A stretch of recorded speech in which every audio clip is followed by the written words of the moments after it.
Hey guys, it's Karrie Shust. Welcome to doTERRA Tuesday. How is everybody? We actually were going to have this class live outside, but it's a little chilly, so we moved it inside. So I'm going to wait just for a few minutes and let everybody plug in and send me their text message. So I'm so excited to see you this morning. And we are going to talk about gardening and essential oils. It's probably one of my favorite things to talk about, for sure. So we're going to give this just a few minutes. So grab a seat and get ready. Lots of notes, lots of tips, lots of recipes. But we're also going to do this in a 3-part series. So it's going to be today right now at 10. The next one's going to be at 6 tonight, and then again on Thursday. And then we will dive deep a little bit into gardening on a special section on our online classroom. So I'm really excited about that. I love gardening. I love eating fruits of the earth and just having fun doing it. So we're going to give this just a few moments. Hi, Kim Hill. Good morning. That's one of my garden buddies too. Yay. So how is everyone this morning? You guys doing good? Yes? No? Okay, so we're going to get started because there's such a massive amount of information. When it comes to gardening, it comes to springtime, I'm one of these people that I garden all year round. So whether it's by container or getting my garden prepped, I love it. I just love it. But I really love springtime because it's time. Good morning. Hi, Denise. How are you? Good morning, Rita. I love being able to just dig in the dirt and be a part of it, and it's just fun to me. A lot of people think I'm nuts, but then a lot of people do not. And as my kids grew up, you know, they learned how to do it too, and it was just something fun that we could do together, and you could plant a seed and see it grow, and then you could eat its fruits, and it was just really, really good. Hi, Linda Swain. Good morning, and I am glad you are doing good, for sure.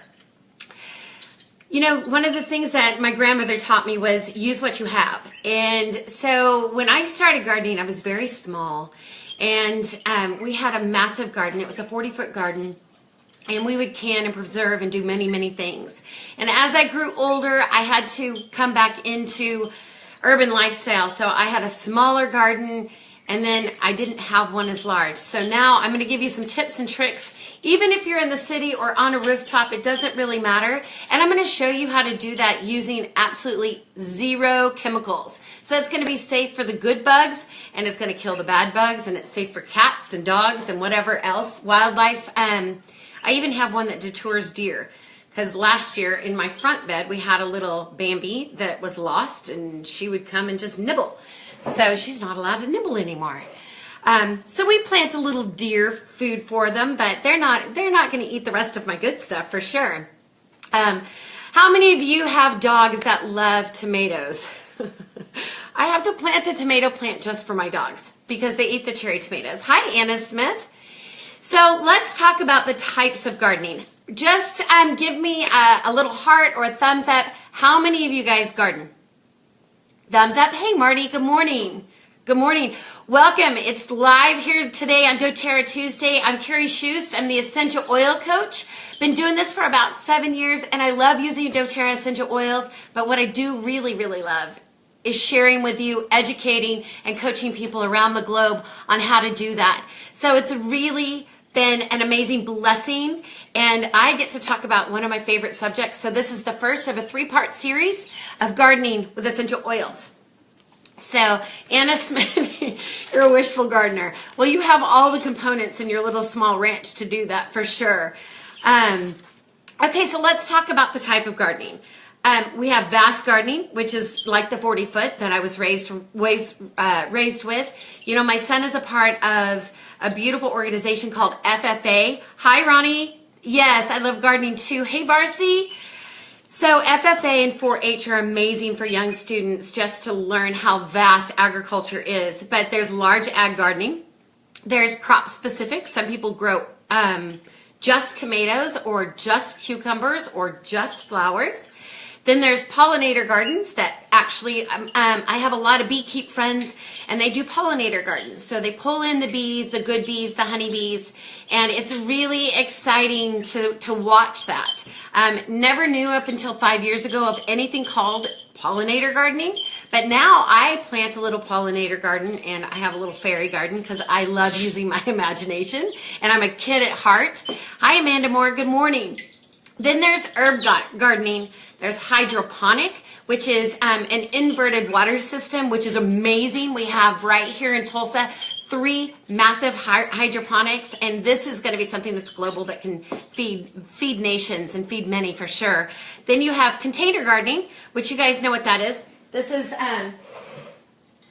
a container, just so we're very clear, and they come in shapes, different sizes. You can get them in plastic, terracotta. We do clay around here. And then also you can do urban gardening, like what I'm getting ready to teach you. So urban gardening is, I have a natural landscape. Everything that I have is planted with a purpose. And inside my natural landscaping, you know, people sometimes have extremely beautiful landscaping where they've landscaped it with a purpose, like their box woods are cut and they're cut into squares or their shapes. They're very systematic, as in, okay, pansies in a row. I am not that gardener. And at 6 o'clock, you will get to see, I'll walk around the garden and just point out things with you. But I started urban gardening when we moved, and I wasn't able to have a 25-foot garden anymore. And so I had to learn how to, where's my lettuce and my cucumbers and tomatoes and my herbs, and where is, just a plethora. I mean, just to tell you how a little crazy I am, this is what I've not planted yet. Those are seed packets, guys. I mean, so spinach and turnips and onions and oregano. So I'm really not kidding. I'm kind of crazy for gardening. I like to be sustainable. I like to know where my food's coming from and knowing that it's fresh and amazing and that I can grow it myself. Just kind of an accomplishment thing, I guess. I can grow it myself. So let's talk about we're going to talk about 4 things this morning about why I use essential oils, or how I started using essential oils in my garden. And it was funny, I started pulling essential oils from my cabinet, and I thought, oh, I'm going to pull the ones that I grow in my garden. Okay, guys, if I pulled all the oils that come from the earth, that is the meaning of doTERRA, by the way, from the earth, I would be pulling all of them. But we're going to talk about a few for sure. And I'm going to go a little fast with this, but not too fast. We're going to talk about Melaleuca over the next 3 series. And Melaleuca, to a lot of you, is tea tree. It's tea tree oil. Now, for those of you who love giveaways, I'm giving away an entire garden pack with this, and that is 14 or 15 oils. So those of you who tag and ask questions and share this video, you're entered in, and that giveaway is next Friday. Grapefruit. I do not grow any citrus in mine. You'd think that I would with the humidity factor here in Oklahoma, but I don't. Grapefruit, we're going to talk about just a little bit. Clove. We're going to talk about wild orange. Gosh, I wish you guys had smell-o-vision. Hello, Todd Shust. My husband's on to this. But basil. We're going to talk about basil. Basil's like a key factor. Rosemary. You guys, do you get a thing going on here? Lemon. I mean, this is just amazing that all of this is found in my garden, and we bottle it. And you know what? These bottles are amazing. 250 drops. And it is, this one's marjoram. It's an herb, for those of you who don't know. It's a great natural analgesic too. So your hands get hard, they're sore from working in the garden. Marjoram is your friend. Fennel, you guys know this. Coriander, a lot of people don't realize that coriander and cilantro are the same thing. They're from the same plant. Coriander is a little bit taller. Cilantro is the actual leaves. So those of you who grow coriander, coriander and cilantro are the same thing. Coriander is the top of the plant where it gets real fuzzy and white on the flowers. Thyme is a good one. And you guys know I've been talking about geranium for 3 weeks now. Geranium is one of those amazing flowers to have. And we already did basil, I think. I must like basil because I had basil twice. And lemongrass. So those are just even the beginning of the massive amount of essential oils that you can use and things that you can grow in your garden. And we're going to talk about how to use them for pests how to use them for your soil, how to use them to pull good bugs in like bees. We like honeybees, so don't swat the bees. Don't swat the bees. How we're going to use them in fruits and harvest, and then some other things as far as how to deter bugs away from like your family barbecue. So does that sound exciting? So here we go. All right, so those of you who know, you've got the first thing that you do in the springtime is you prep your beds and you're going to clean off your tools, right? So I have just a bowl of water right here, bowl of water.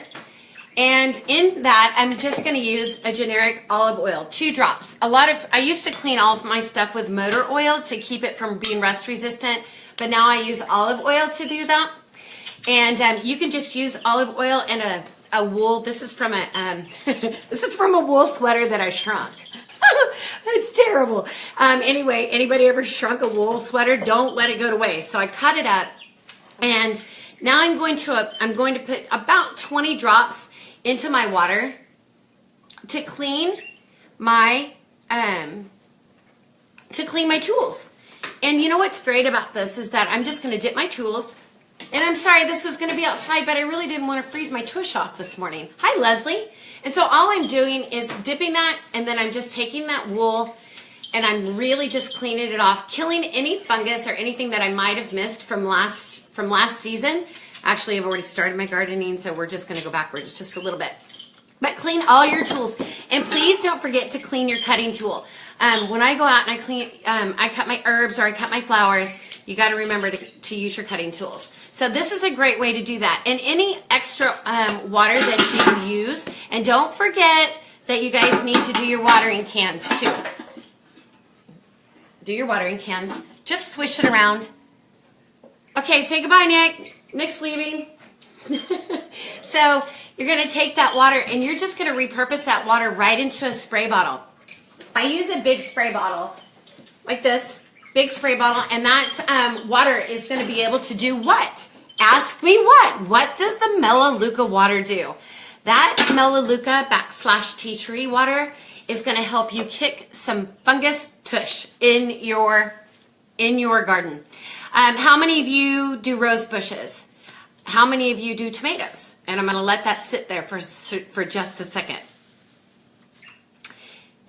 Okay, so many of us do tomatoes and roses, and Melaleuca tea tree plant, or tea tree, if you put it in that spray bottle, you're going to spray. And let me just show you, because I have one of my tomato plants right here. And so for fungi, to keep away aphids, you just shake that up, and you're just going to spray it right on the leaves and the foliage, and then down at the base of the soil. And that is going to have to be one of the best tricks I've ever had. It does not kill your plants, but it does help remove that little white dust fungus, especially on roses. We're in a high humidity area, and roses have a tendency to get either really dusty, that dusty look, or your aphids. Anybody know what about aphids? Ugh, don't love them. So Melaleuca is going to be a great thing to have at your potting bench for sure. So let's talk about which one? Okay, so let's talk about bugs. Bugs. Ugh. All right. I am totally in love with TerraShield. It's a natural 100% certified pure therapeutic grade insect repellent. So, Linda Swain, you asked, what does the tea tree oil do? That is going to kill any kind of bacteria, bad bacteria or fungus off of your leaves. So if you missed that in this video, the tea tree oil, when you do your tools, that's killing any fungus or pathogen that may be on that. And then also, it's going to allow the pore of the flower to be reduced from the bad stuff, like the fungus that's on the leaf, and it's going to give it breath. So it's going to be able to be a very healthy, happy plant. All right, so going back to TerraShield. Before we had this amazing conception of TerraShield, TerraShield is like off but better, and it has no DEET, so it is safe. I spray this straight on my plants, but I also spray it on me for insect, when I'm out there and I don't want to get bit. I don't know where you guys are, but in Oklahoma we have these little biting gnats, and they're just nasty little things. But I also make my own insect repellent. And let me show you how to do that, because around here, sometimes you have to have 2 or 3. This one I made specifically for mosquitoes. And guys, I take my diffuser right outside, I plug it in, and I diffuse when we garden or when we have certain events, because it is amazing. No, Linda, you don't really actually need to spray them anytime during the day is fine. However, if you're a pretty avid gardener, you're going to know not to spray in the high heat time of the day, because that can burn your leaves. So anybody that's a pretty avid gardener with azaleas or roses or tomatoes, you probably already know that. If not, you want to attend a master gardener class, but I would recommend in the morning or in the late evening. So make sure you just don't do it in a high sun moment. Okay, so I just took rosemary and I put that in a little glass bottle. I'm now going to take, and there was 10 drops of rosemary. And now I'm taking 10 drops of clove,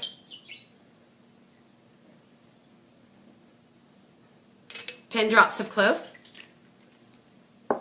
and I'm also putting 10 drops of melaleuca,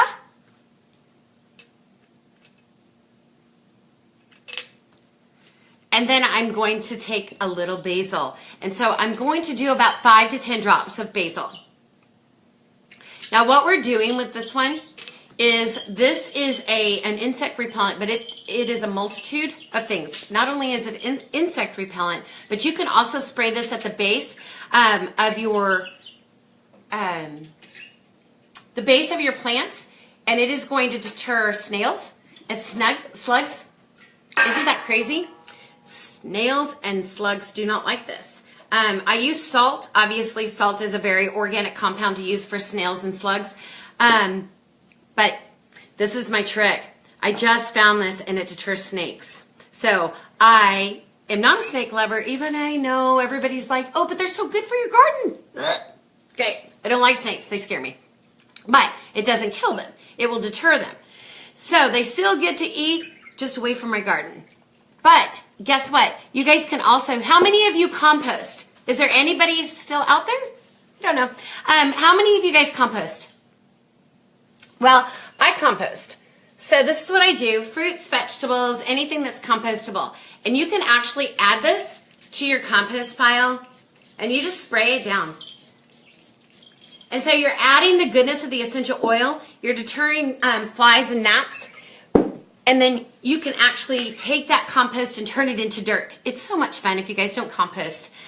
Let's talk about some other pests. Mosquitoes. If you drop, where's my cotton balls? Cotton balls.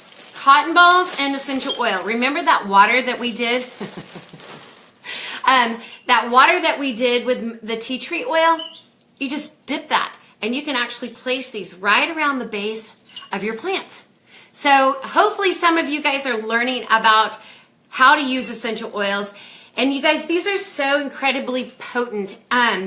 Did you know that orange and clove, if you sprinkle it around your, even if you put the rinds out in your flower beds, cats won't use it as a litter box. How simple is that? And did you know that 47 rinds of a lemon go into this bottle? Woo! Love it. And I love the taste of it. I love that it's amazing. So they're very, very safe. There's 3 ways that you can use them: internally, topically, and aromatically. Obviously, we're using these in our garden where we're going to consume product. But let's talk about a fruit and veggie wash. For those of you who don't garden, but you love to eat, you know, there's some things, if you're buying things in a grocery store, there's a layer. Let me see. Let me grab an apple real quick.